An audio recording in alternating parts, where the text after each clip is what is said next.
Marriage of Heaven and Hell by William Blake.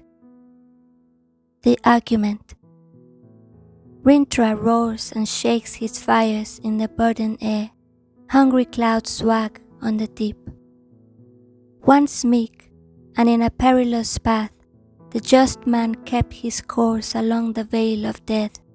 Roses are planted where thorns grow, and on the barren heath sing the honey bees. Then the perilous path was planted, and the river, and a spring on every cliff and tomb, and on the bleached bones red clay brought forth, till the villain left the paths of ease, to walk in perilous paths, and drive the just man into barren climes. Now the sneaking serpent walks in mild humility, and the just man rages in the wilds where lions roam. Rita roars and shakes his fires in the burdened air. Hungry clouds swag on the deep.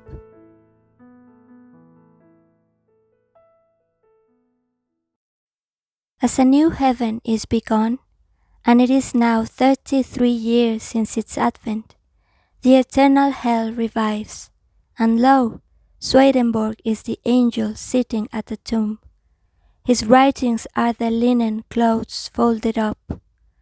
Now is the dominion of Edom, and the return of Adam into paradise. See Isaiah chapter 34 and 35. Without contraries is no progression. Attraction and repulsion, reason and energy, love and hate are necessary to human existence. From these contraries spring what the religious call good and evil.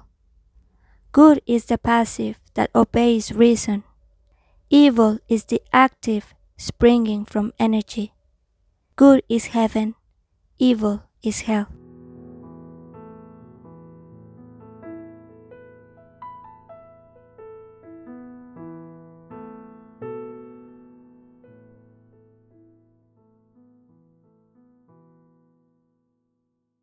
The voice of the devil. All Bibles or sacred codes have been the causes of the following errors. 1. That man has two real existing principles, viz., a body and a soul. 2. That energy, called evil, is alone from the body, and that reason, called good, is alone from the soul. 3. That God will torment man in eternity for following his energies. But the following contraries to these are true. 1. Man has no body distinct from his soul, for that called body is a portion of soul, discerned by the five senses, the chief inlets of soul in this age. 2. Energy is the only life and is from the body, and reason is the bound or outward circumference of energy. 3. Energy is eternal delight.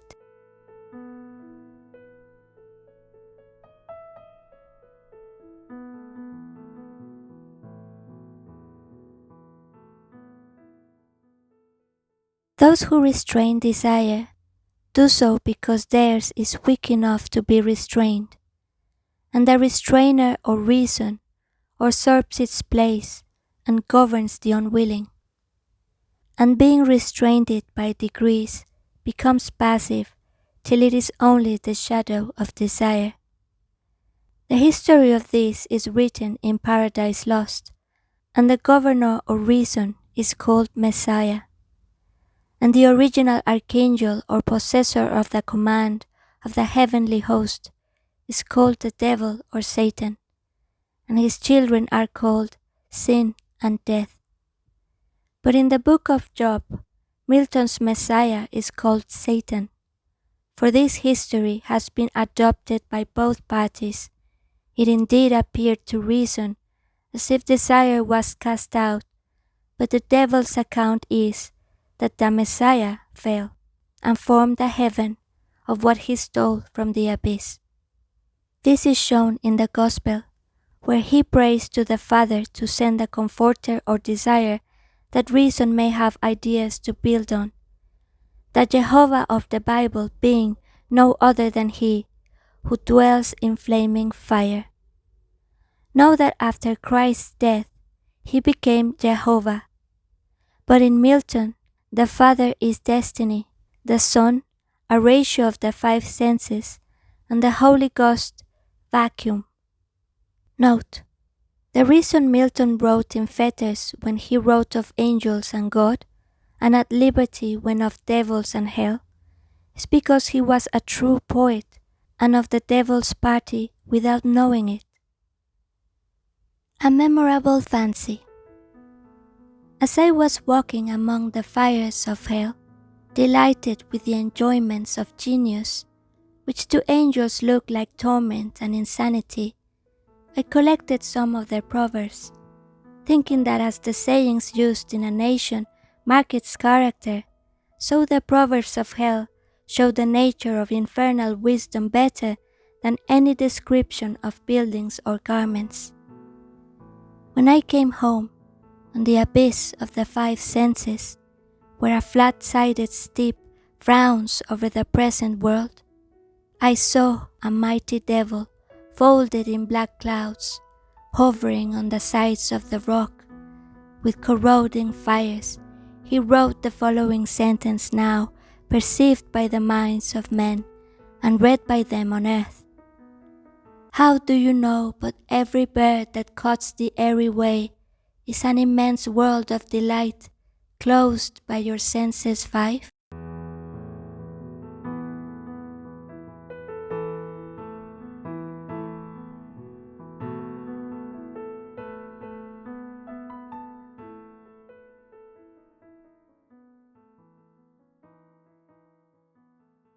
Proverbs of Hell. In seed time, learn. In harvest, teach. In winter, enjoy. Drive your cart and your plough over the bones of the dead. The road of excess leads to the palace of wisdom. Prudence is a rich, ugly old maid, courted by incapacity. He who desires but acts not breeds pestilence. The cutworm forgives the plough. Dip him in the river who loves water. A fool sees not the same tree that a wise man sees. He whose face gives no light shall never become a star. Eternity is in love with the productions of time. The busy bee has no time for sorrow. The hours of folly are measured by the clock, but of wisdom no clock can measure. All wholesome food is caught without a net or a trap. Bring out number, weight, and measure in a year of dearth. No bird soars too high if he soars with his own wings. A dead body revenges no injuries. The most sublime act is to set another before you. If the fool would persist in his folly, he would become wise. Folly is the cloak of knavery. Shame is pride's cloak.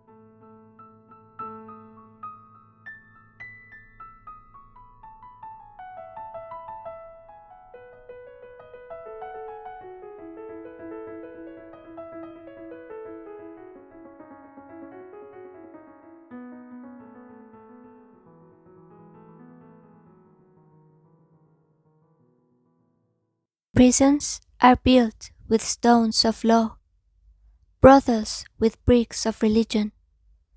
The pride of the peacock is the glory of God. The lust of the goat is the bounty of God.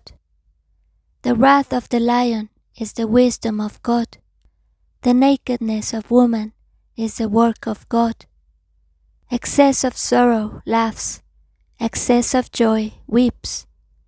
The roaring of lions, the howling of wolves, the raging of the stormy sea, and the destructive sword are portions of eternity too great for the eye of man. The fox condemns the trap, not himself. Joys impregnate, sorrows bring forth. Let man wear the fell of the lion, woman the fleece of the sheep. The bird a nest, the spider a web, man friendship. The selfish smiling fool and the sullen frowning fool shall be both thought wise, that they may be a rod. What is now proved was once only imagined.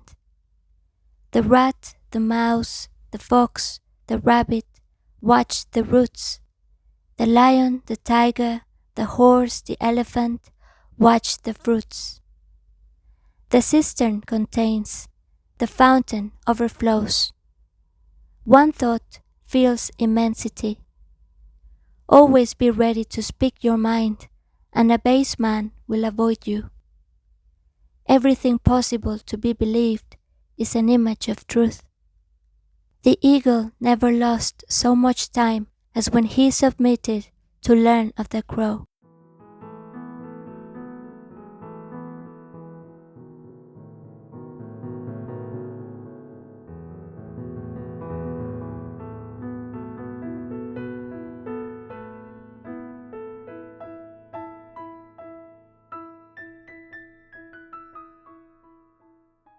The fox provides for himself, but God provides for the lion.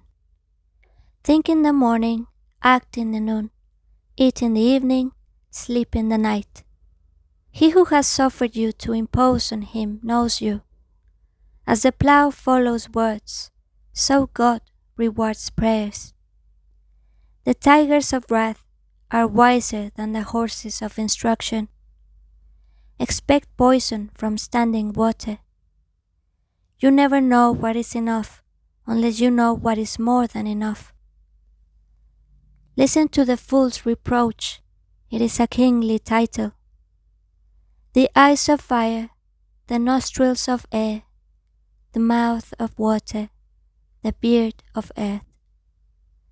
The weak in courage is strong in cunning. The apple tree never asks the beech how he shall grow, nor the lion the horse how he shall take his prey.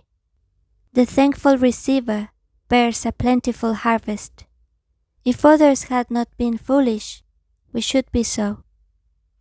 The soul of sweet delight can never be defiled. When thou seest an eagle, thou seest a portion of genius. Lift up thy head. As the caterpillar chooses the fairest leaves to lay her eggs on, so the priest lays his curse on the fairest joys. To create a little flower is the labor of ages. Damn braces, bless relaxes. The best wine is the oldest, the best water the newest. Prayers plough not, praises reap not, joys laugh not, sorrows weep not.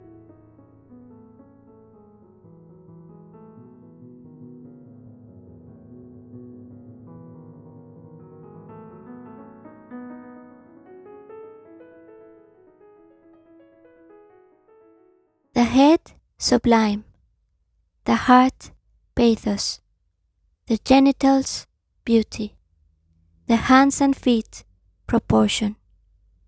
As the air to a bird, or the sea to a fish, so is contempt to the contemptible.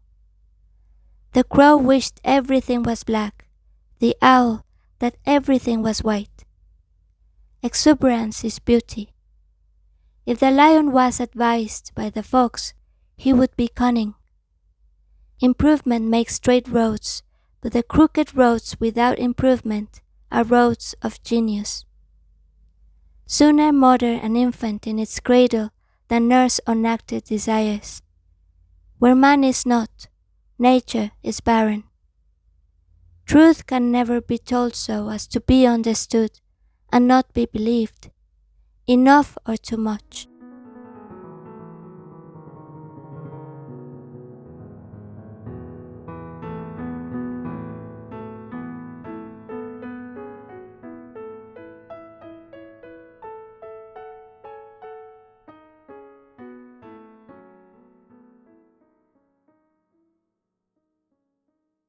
The ancient poets animated all sensible objects with gods and geniuses, calling them by the names and adorning them with the properties of woods, rivers, mountains, lakes, cities, nations, and whatever their enlarged and numerous senses could perceive.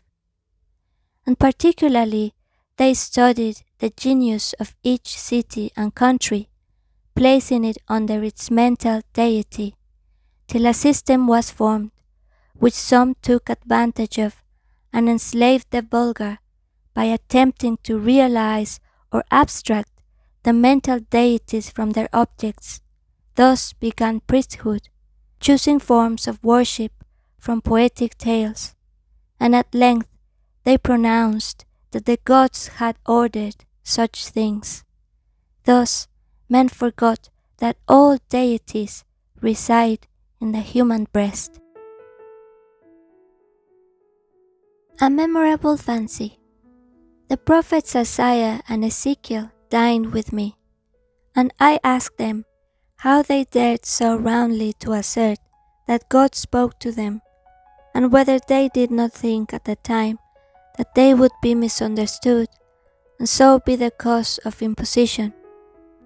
Isaiah answered, I saw no God, nor heard any, in a finite organical perception, but my senses discovered the infinite in everything, and as I was then persuaded and remained confirmed that the voice of honest indignation is the voice of God, I cared not for the consequences, but wrote.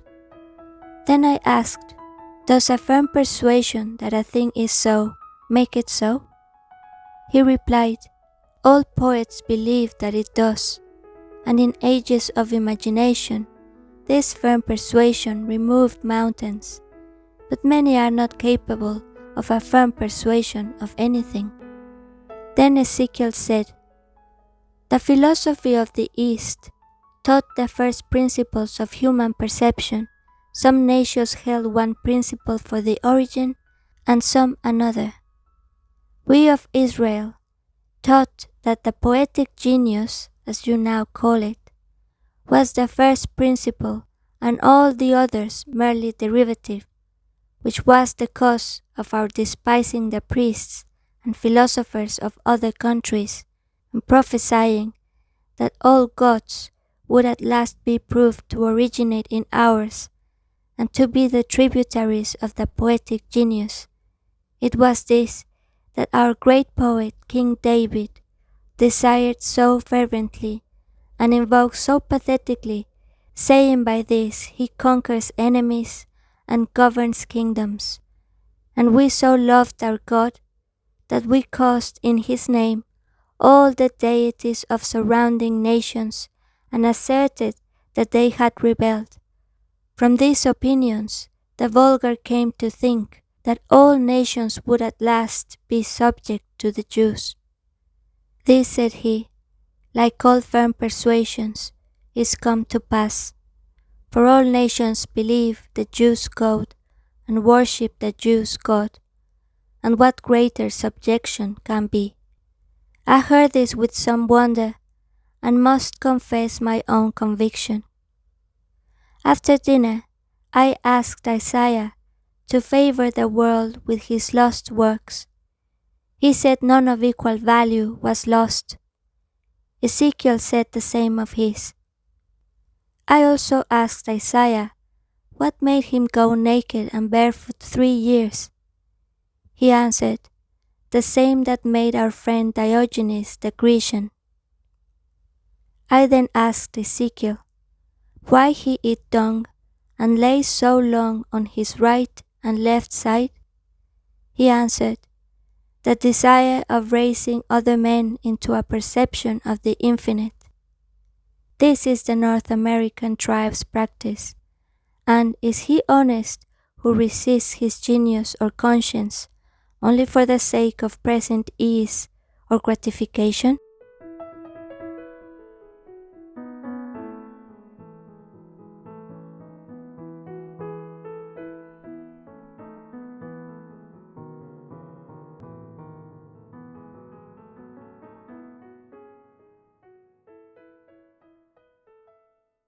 The ancient tradition that the world will be consumed in fire at the end of 6,000 years is true, as I have heard from hell. For the cherub with his flaming sword is hereby commanded to leave his guard at tree of life, and when he does, the whole creation will be consumed and appear infinite and holy, whereas it now appears finite and corrupt. This will come to pass by an improvement of sensual enjoyment. But first, the notion that man has a body distinct from his soul is to be expunged.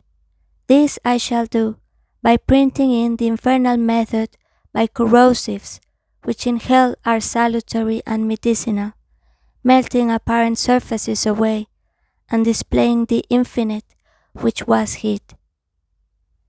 If the doors of perception were cleansed, everything would appear to man as it is, infinite. For man has closed himself up till he sees all things through narrow chinks of his cavern.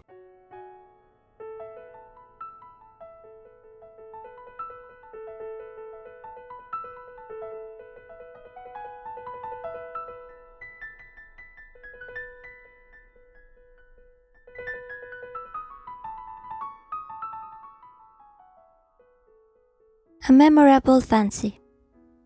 I was in a printing house in hell and saw the method in which knowledge is transmitted from generation to generation. In the first chamber was a dragon man clearing away the rubbish from a cave's mouth. Within, a number of dragons were hollowing the cave. In the second chamber was a viper folding round the rock and the cave, and others adorning it with gold, silver, and precious stones. In the third chamber was an eagle with wings and feathers of air. He caused the inside of the cave to be infinite. Around were numbers of eagle-like men who built palaces in the immense cliffs. In the fourth chamber were lions of flaming fire raging around and melting the metals into living fluids. In the fifth chamber were unnamed forms, which cast the metals into the expanse. There they were received by men who occupied the sixth chamber and took the forms of books and were arranged in libraries. The giants who formed this world into its sensual existence and now seem to live in it in chains are in truth the causes of its life and the sources of all activity. But the chains are the cunning of weak and tame minds, which have power to resist energy. According to the proverb, the weak in courage is strong in cunning. Thus, one portion of being is the prolific, the other the devouring. To the devourer it seems as if the producer was in his chains, but it is not so. He only takes portions of existence and fancies that the whole. But the prolific would cease to be prolific unless the devourer, as a sea, received the excess of his delights. Some will say, is not God alone the prolific? I answer, God only acts and is in existing beings or men. These two classes of men are always upon earth, and they should be enemies. Whoever tries to reconcile them seeks to destroy existence. Religion is an endeavor to reconcile the two. Note: Jesus Christ did not wish to unite, but to separate them, as in the parable of sheep and goats.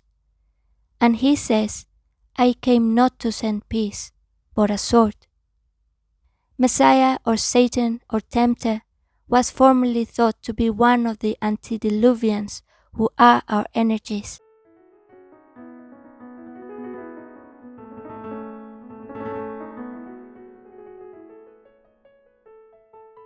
A memorable fancy. An angel came to me and said, "O pitiable, foolish young man, O horrible, O dreadful state, consider the hot burning dungeon thou art preparing for thyself to all eternity, to which thou art going in such career. I said, perhaps you will be willing to show me my eternal lot, and we will contemplate together upon it and see whether your lot or mine is most desirable.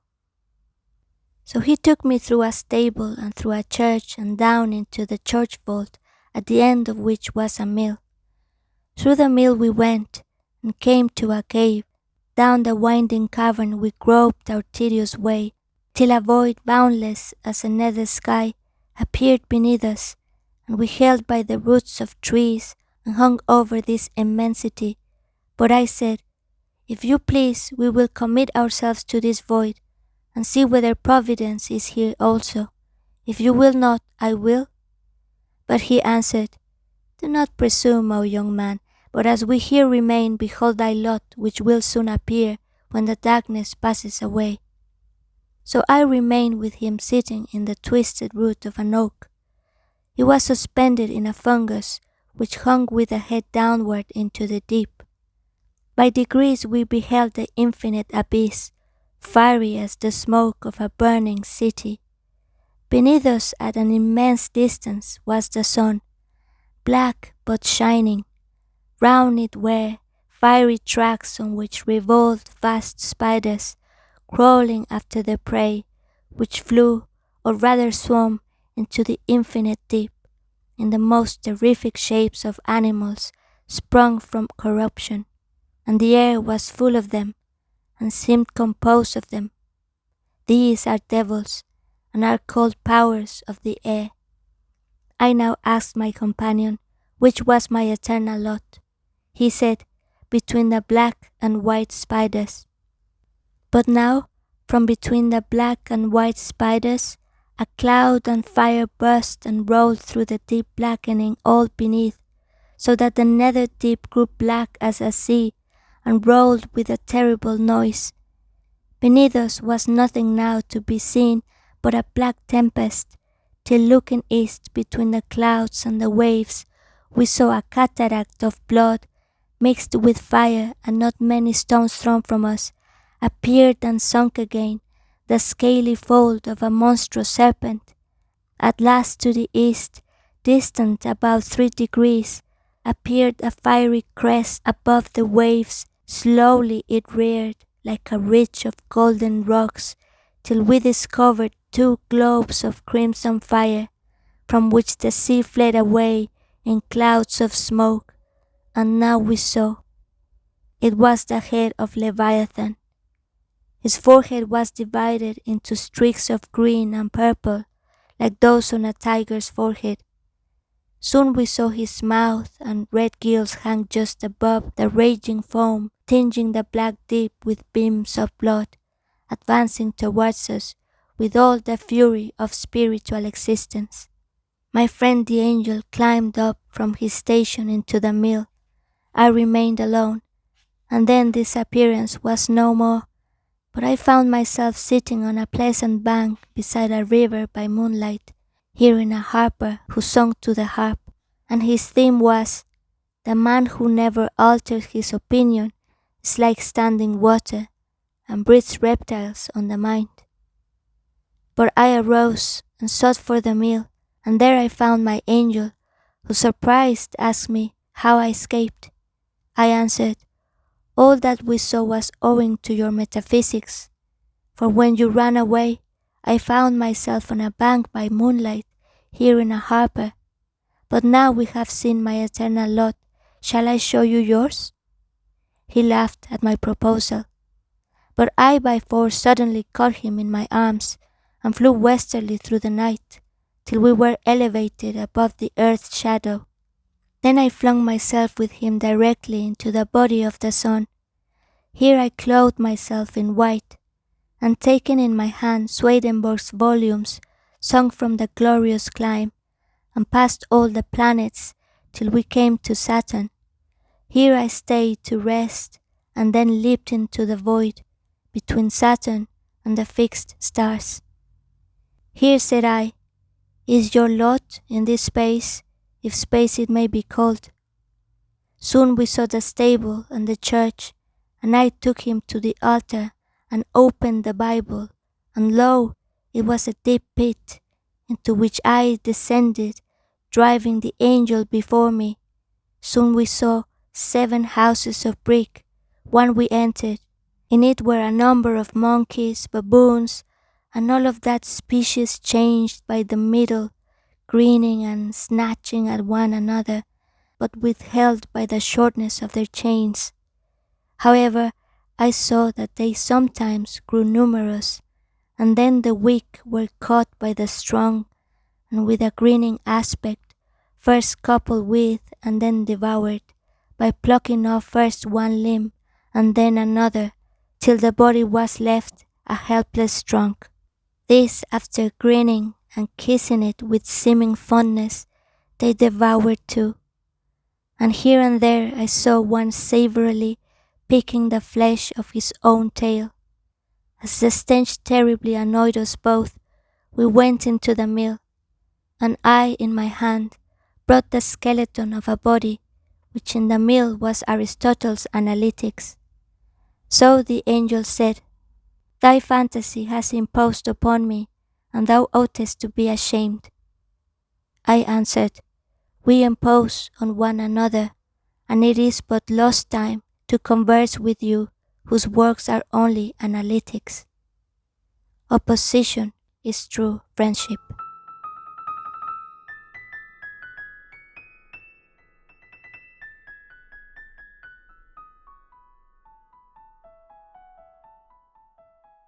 I have always found that the angels have the vanity to speak of themselves as the only wise. This they do with a confident insolence sprouting from systematic reasoning. Thus Swedenborg boasts that what he writes is new, though it is only the contents or index of already published books.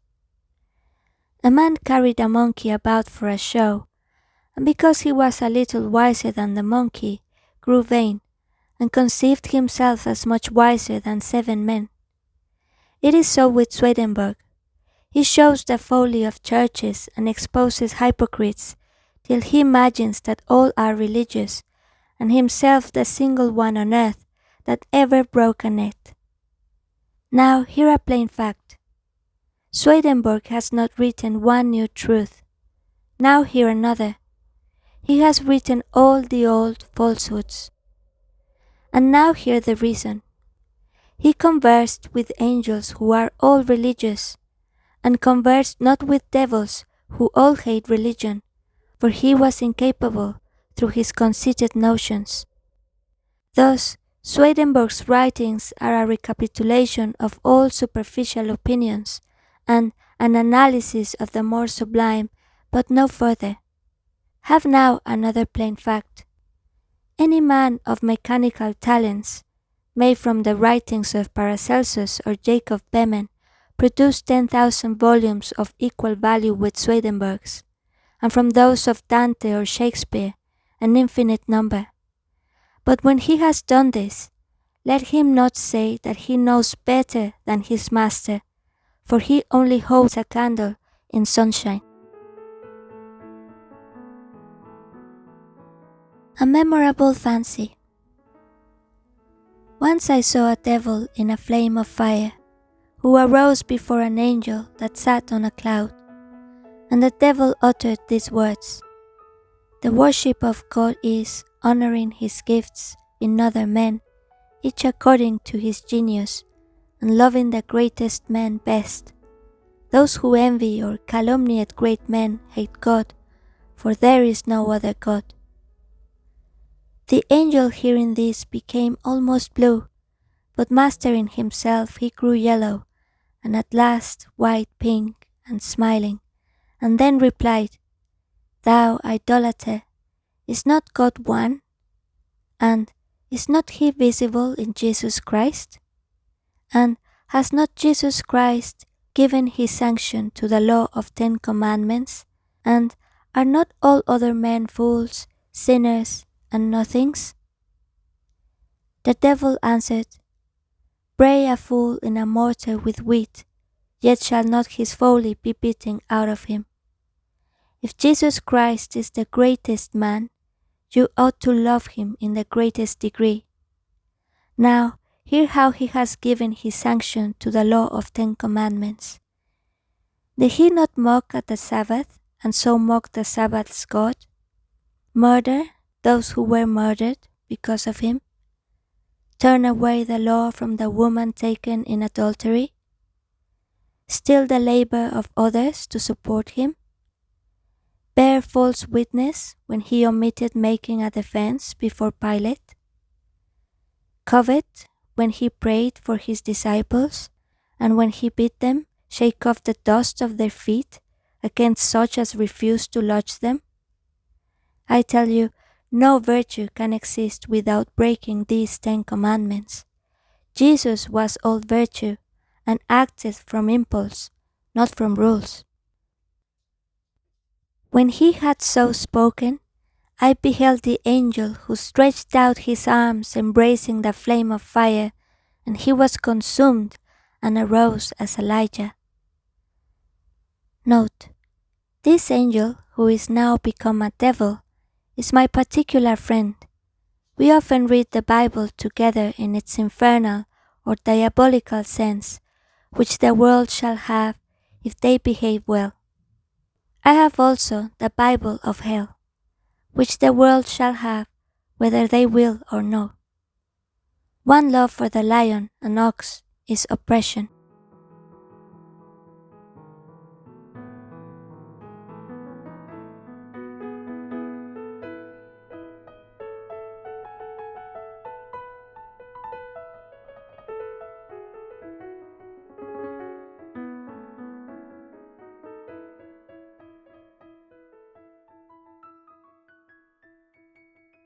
A Song of Liberty.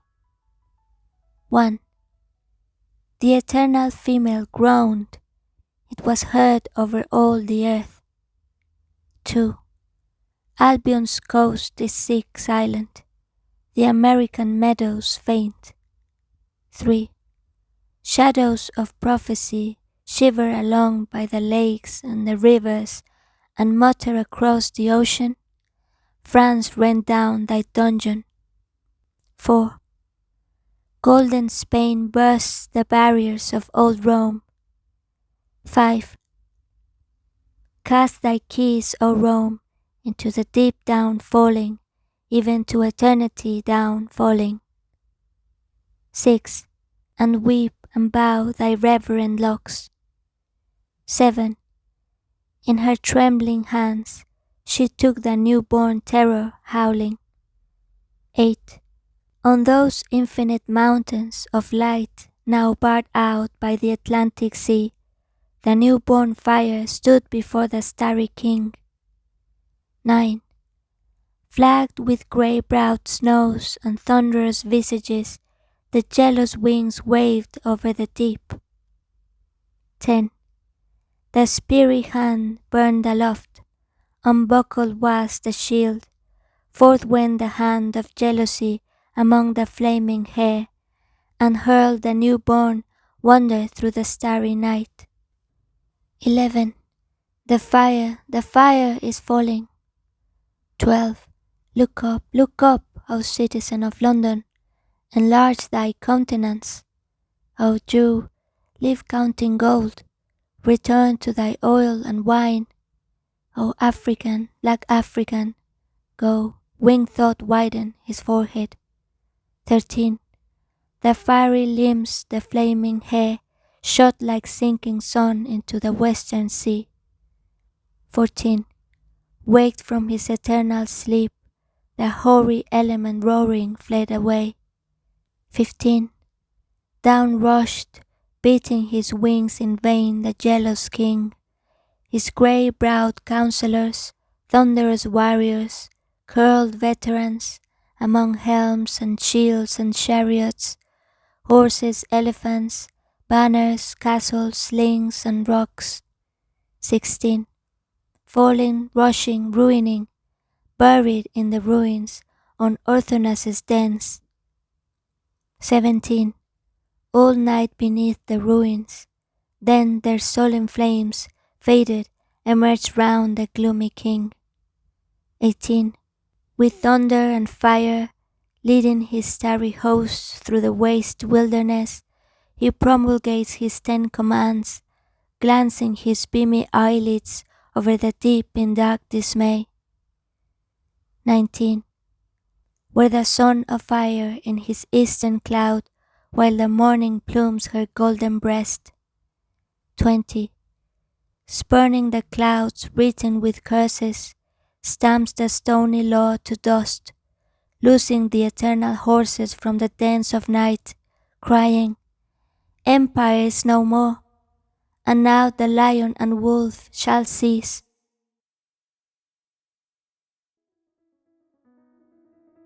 Chorus.